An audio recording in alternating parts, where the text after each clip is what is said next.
सास बहू और बेटियां आज आपको मिलवाने वाला है उनसे जिन्हें आपने चंद्रकांता में देखा है, जिन्हें आपने राधा कृष्ण में देखा है और सबसे ज़्यादा आपने उन्हें एज अ दुर्योधन महाभारत में पसंद किया है। यस, हम बात कर रहे हैं अर्पित रांका की, जिनके घर पर हम आ चुके हैं। सो अर्पित मुंबई से नहीं है, भिलवाड़ा से है, जो कि राजस्थान में है।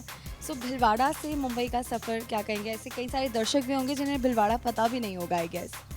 तो मेरी शुरुआत हुई राजस्थान भिलवाड़ा से, जो एक सिटी है जहाँ पर टेक्सटाइल वगैरह सब फेमस है। बैकग्राउंड कुछ भी नहीं मेरा, फिल्मी बैकग्राउंड कुछ भी नहीं है। कोई भी हमारे मतलब परिवार में या कोई भी हमारे मिलने वाले कोई भी इंडस्ट्री से नहीं है। तो जब मैंने अपने फादर को कहा कि मुझे इंडस्ट्री में जाना है, तो उन्होंने कहा नहीं बेटा, अपना बिजनेस है तो वो संभालो, वो करो। तो लेकिन मेरी शुरू से इच्छा थी, जब 18-19 साल पहले जब मैं इंडस्ट्री में आया तो मेरी इच्छा थी कि नहीं, मुझे काम करना है। तो हमारा एक शोरूम था, कपड़ों का शोरूम था, रेडीमेड शोरूम अभी भी है वो, तो मेरा भाई संभालता। तो मैं शॉपिंग के लिए बॉम्बे आता था, मतलब कपड़ों की शॉपिंग के लिए खुद आता था मैं। तो एक कंपनी थी जो कपड़े शर्ट जीन्स वगैरह बेचती थी, उसने कहा सर आप, आपकी लंबाई चौड़ाई अच्छी है तो आप हमारे लिए शूट कीजिए ना, आप फोटोज़ कीजिए। मैं ठीक है, पक्का मुझे करना ही, मुझे तो ठीक है। तो उन्होंने ऑफर दिया तो मैंने किया। तो वो मेरा पहला जो शूट था वो था। तो मेरी इच्छा थी कि मैं बॉम्बे में रहूँ और पोर्टफोलियो बनाऊँ, शूट करूँ यहाँ पर। लेकिन मैंने पापा बोले बेटा नहीं, वहाँ पर जाना मतलब अपने मतलब थोड़ा वहाँ ऐसा मानते कि अगर इंडस्ट्री में जाऊँगा तो मैं गलत चीज़ों में पड़ जाऊँगा, गलत आदतों में पड़ जाऊँगा। उनको ऐसा लगता था। लेकिन बिल्कुल अगर मुझे लगता है अगर आपके संस्कार अच्छे हैं तो आप कहीं भी जाओ तो कुछ नहीं होता है। तो वो चीज़ें फिर मेरा भाई है, बड़ा भाई विक्रम ने मुझे सपोर्ट किया और मैं बॉम्बे आया 18 साल पहले। तो सीरियसली बहुत मुश्किल था, क्योंकि सबसे बड़ी प्रॉब्लम थी मेरी कि मैं किसी को, या कोई भी नहीं था मिलने वाला, जानने वाला कोई नहीं था मेरा। तो बहुत स्ट्रगल किया मैंने लाइफ में, जितना भी ऑडिशन देना, लेकिन उससे बात बनती नहीं थी कभी भी। तो फिर मैंने धीरे धीरे रैंप वॉक, मॉडलिंग वगैरह शुरू की। मॉडलिंग शुरू करने के बाद 2006 में मैं मिस्टर इंडिया बना था, 2006 में बेस्ट बॉडी। तो वहीं से मेरी शुरुआत हुई थी। फिर धीरे धीरे मैं साउथ की फिल्में करने लग गया, और साउथ की फिल्म में करने के बाद में मुझे सबसे बड़ा ब्रेक मिला महाभारत, जो आप लोगों ने मुझे देखा, बहुत प्यार दिया मेरे कैरेक्टर को, मेरे किरदार को, जो मेरे लिए यादगार हमेशा मेरा जो पहला प्यार होता है मेरा। लेकिन एक और कहानी है जो मैं आपको बताना चाहूँगा, जो 2011-12 की बात है। तो उस टाइम मैं बहुत थोड़ा सा डिप्रेस हो गया था कि कुछ काम नहीं मिल रहा है। तो मैं अपनी मम्मी से बात कर रहा था फ़ोन पे, तो मेरी आंखों में आंसू आ गए। तो मम्मी बोला क्यों रो रहा है बेटा? मैं कहा ऐसे मम्मा कुछ काम नहीं मिल रहा है ऐसे। तो मम्मा ने बोला बेटा तेरे को तेरे को यहाँ क्या कमी, तू बॉम्बे में क्यों है? मतलब यहाँ पर तेरे बिना हमारा मन लगता नहीं। तो अगर कुछ बन भी जाएगा तो, लेकिन तू कुछ बने नहीं बने, लेकिन तू मेरे लिए हीरो है। मम्मी ने मुझे वो बात की, तू मेरे लिए हीरो है, तो तू मेरे साथ आ जा, तुम्हें अच्छा लगेगा। तो मैं सब कुछ छोड़ के, बॉम्बे छोड़ के 2011 में मैं वहाँ वापस अपने होम टाउन भिलवाड़ा गया और वहीं रहने लग गया। मैं अपना बिजनेस जो संभालने लग गया। फिर देखिए, मुझे क्या लगता है, जो आपकी लाइफ में लिखा होता है, जो किस्मत होती है, तो मुझे मालूम नहीं था कि मैं भिलवाड़ा क्यों गया, लेकिन भिलवाड़ा इसलिए गया, अगर मैं वहाँ नहीं जाता तो मुझे ये नहीं मिलती। तो मैं भिलवाड़ा गया और मेरी जो भतीजी थी उसके स्कूल के एडमिशन के लिए मैं एक बार, और मेरी जो शॉप थी तो उसका भाई, निधि का भाई, वो कस्टमर था हमारी शॉप का। तो वो मुझे वहाँ ऐसे ये भी आती थी शॉप पे। तो एक बार और ये स्कूल में वाइस प्रिंसिपल थी, जो मेरी भतीजी स्कूल में वाइस प्रिंसिपल थी। तो वहाँ मैं उससे मिला और हमारी धीरे धीरे बातचीत हुई। मतलब देखो जो लिखा होता किस्मत में, हमारा 6 महीने में हमारी दोस्ती हुई, प्यार हुई और हमने शादी कर ली। तो मतलब बहुत मेरे ख्याल से ये सबसे शॉर्ट लव स्टोरी और शादी होगी कि 6 महीने के अंदर प्यार भी हुआ, दोस्ती भी हुई और शादी भी हो गई। ठीक है, तो किस्मत मेरी मुझे भिलवाड़ा इसलिए ले गई थी कि इससे मेरी शादी हो। और 2012 में फिर महाभारत के लिए मुझे फ़ोन आया कि महाभारत करनी है आपको, तो उसके लिए वापस से बॉम्बे आया। वही सब मेरी लाइफ वापस शुरुआत। इसलिए मैं कहना चाहता हूँ कि ज़िंदगी में हम सोचते हैं कि यार हमारी लाइफ में आगे क्या होगा, क्या नहीं होगा, लेकिन जहाँ तक मुझे लगता है ना, अगर आपकी किस्मत में जो चीज़ लिखी है वो चीज़ आपको मिल के रहेगी। और हमेशा आप ऊपर वाले पे विश्वास, जिसको भी मानते हैं आप, भगवान को, अल्लाह को या गुरु नानक को, किसी को मानते हैं, उस पर विश्वास रखिए, गुरु पे, क्योंकि जो आपकी लाइफ में लिखा है वो आपको मिलना ही है आपको। और जो हो रहा है वो भी अच्छा ही होगा। जैसे मैं भिलवाड़ा गया तो मुझे क्या मालूम, मैं भिलवाड़ा सब छोड़ छुड़ा के मैं इससे मिलूंगा, इससे मेरी शादी होगी, सब कुछ होगी, और वापस बॉम्बे आना और वापस इतना बड़ा ब्रेक मिलना महाभारत। और जिस महाभारत के लिए बार बार मैं बोल रहा था मुझे नहीं करना है, मुझे काम छोड़ दिया मैंने, नहीं करना है मुझे, लेकिन इतना बड़ा ब्रेक मिलना और लोगों ने इतना प्यार दिया। फिर वहाँ से मेरा कैरियर चालू हो गया। फिर महाभारत, राधा कृष्ण, जन्मभूमि, फिर हम दोनों को नच बलिए। फिर उसके बाद नच बलिए के बाद में मेरे जीवन का सबसे महत्वपूर्ण पल आया, जो ये वो पल मेरे पास में बैठा है ये मेरा बेटा, जो बहुत बहुत मेरी इसको मतलब पढ़ाई करने में बिल्कुल इसको रोना आता है। इसको बोलो पढ़ाई करना है तो अभी रोएगा, और उसको बोलो एक्टिंग करना है तो एक्टिंग के नाम से, बेटा पढ़ाई करनी है एक्टिंग करनी है आपको, क्या क्या क्या क्या करना है? अच्छा सॉरी आप क्या करना है? एक्टिंग करनी पढ़ाई करनी? अच्छा आरू प्लीज बेटा क्या करना है आपको? एक्टिंग बड़े को क्या बनना है? एक्टिंग करनी है ना? क्या बनना है आपको? Villain actor. विलन? अच्छा इसको भी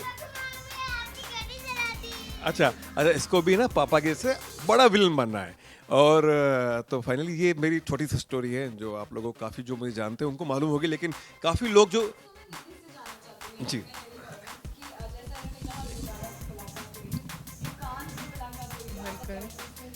राइट।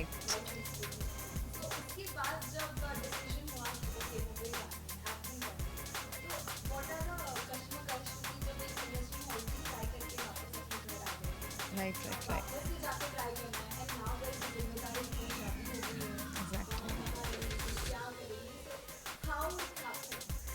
एक्चुअली जब हम प्यार में होते हैं तो ऑटोमेटिकली एक ट्रस्ट बिल्ड हो जाता है कि आपको उन पे यकीन होता है कि आप कैसे भी उस वे में या कैसे भी माहौल में रहेंगे आप खुश रहेंगे जिससे आप प्यार करते हैं।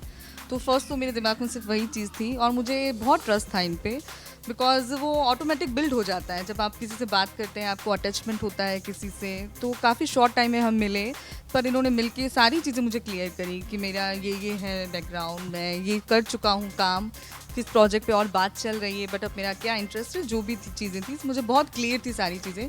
पर मुझे हमेशा लगता था अगर इनका ये ड्रीम है तो इन्हें ये आगे फॉलो करना चाहिए, बिकॉज किस्मत सबको चांस देती है, तो 100% इनका भी चांस आएगा और बहुत अच्छी तरीके से ये मतलब कर पाएंगे अपने आप को प्रूव। तो बस मुझे वही था कि 100% कर पाएंगे।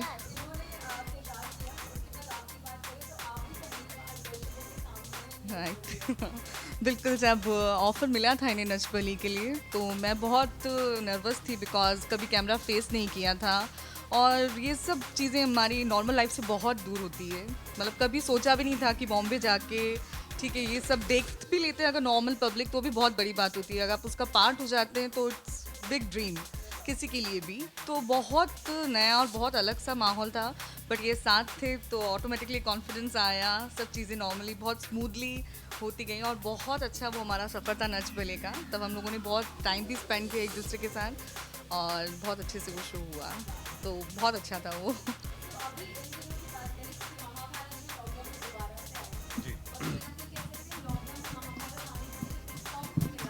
जी जी जी महाभारत लॉकडाउन में वापस आना और लोगों को इतना देखना, क्योंकि मुझे लगता है कि पिछली बार जो महाभारत आया वो भी बहुत हिट था, उसकी टीआरपी बहुत अच्छी थी, लेकिन इस बार क्या लॉकडाउन में सब लोग फ्री थे, सब घर पे थे, तो काफ़ी लोगों ने महाभारत, जिन्होंने पिछली बार नहीं देखा हो उन्होंने सभी महाभारत देखा और बहुत प्यार दिया महाभारत को।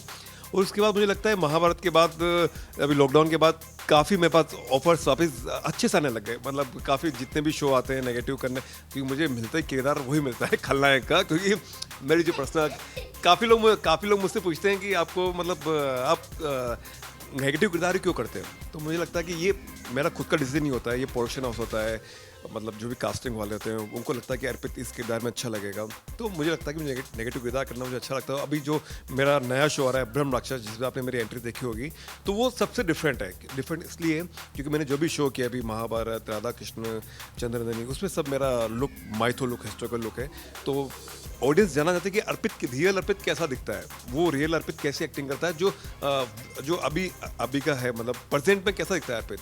तो उसके लिए इसमें मैं पूरा लुक एकदम डिफरेंट लुक है पूरा। और उसके लिए सबसे बड़ी बात है, लॉकडाउन में मैंने बहुत वेट गेन कर लिया था, मम्मी के हाथ का खाना खाया था, वहाँ पर मीठा वीठा बहुत खाया था राजस्थान में, तो मुझे लगा मुझे काम करना, यहाँ रहूँगा तो बिल्कुल सेट बन जाऊँगा, फिर बिल्कुल पेट निकल जाएगा।